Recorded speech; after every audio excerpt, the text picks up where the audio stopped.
எல்லாருக்கும் ஹாய். நான் இன்றைக்கி ரெடிமேடாக ஃப்ரூட் பேஸ்ட் வச்சு நம்ம ஜூஸ் எப்படி பண்ணது பார்க்கலாம். நான் இங்கே 3 டிஃப்ரெண்ட்டான ஃப்ரூட் பேஸ்ட் வச்சுருக்கேன்.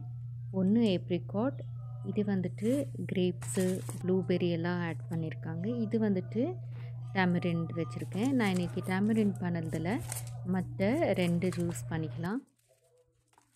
இப்போது நம்ம பேக் ஓப்பன் பண்ணால் இந்த மாதிரி ஃப்ளாட்டாக இருக்கும் பேஸ்ட்டு. இப்போ நம்ம ரிமூவ் பண்ணிவிட்டு சின்ன சின்னதாக கட் பண்ணிக்கலாம். இப்போது ஜூஸ் பண்ணுறதுக்கு முன்னாடி நம்ம ஒரு பவுலில் ஏதாவது ஒரு கண்டெய்னரில் நல்லா ஊற வச்சிடலாம். இப்போ நான் இங்கே நார்மல் தண்ணி ஒரு 2 லிட்டர் அளவுக்கு நான் ஆட் பண்ணிக்கிறேன். நம்ம இதை இன்ஸ்டண்ட்டாக பண்ணிக்கிறதா இருந்தால் நம்ம ஹாட் வாட்டரில் ஊற வச்சுட்டு நல்லா மெல்ட் ஆன பிறகு நம்ம மிக்சர் ஜாரில் போட்டு நம்ம பிளெண்ட் பண்ணிக்கணும். இங்கே நான் ஒரு 2 ஹவர் அப்படியே வச்சுட்டு இது நல்லா மெல்ட் ஆகிட்டு வந்த பிறகு நான் பிளெண்ட் பண்ணிக்கிறேன்.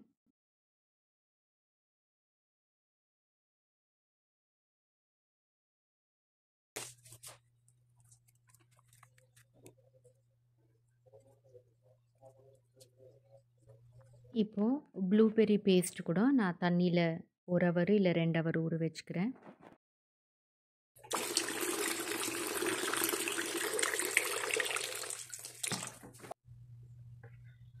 இப்போ பார்த்தீங்கன்னா 2 ஹவர் ஆயிடுச்சு.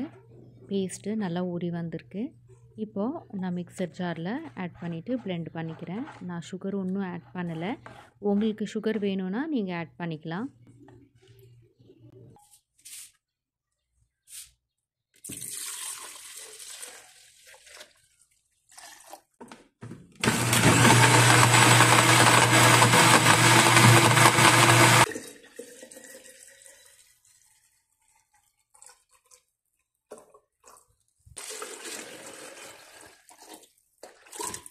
அவ்வளோதான், நம்ம ஜூஸ் ரெடி ஆகிடுச்சு. நீங்களும் இந்த மாதிரி ஃப்ரூட் பேஸ்ட் பார்த்தீங்கன்னா ட்ரை பண்ணி பாருங்கள். இந்த வீடியோ உங்களுக்கு பிடிச்சிருந்தா லைக் பண்ணுங்கள், ஷேர் பண்ணுங்கள், கமெண்ட் பண்ணுங்கள், சப்ஸ்கிரைப் பண்ணுங்கள். தேங்க்யூ.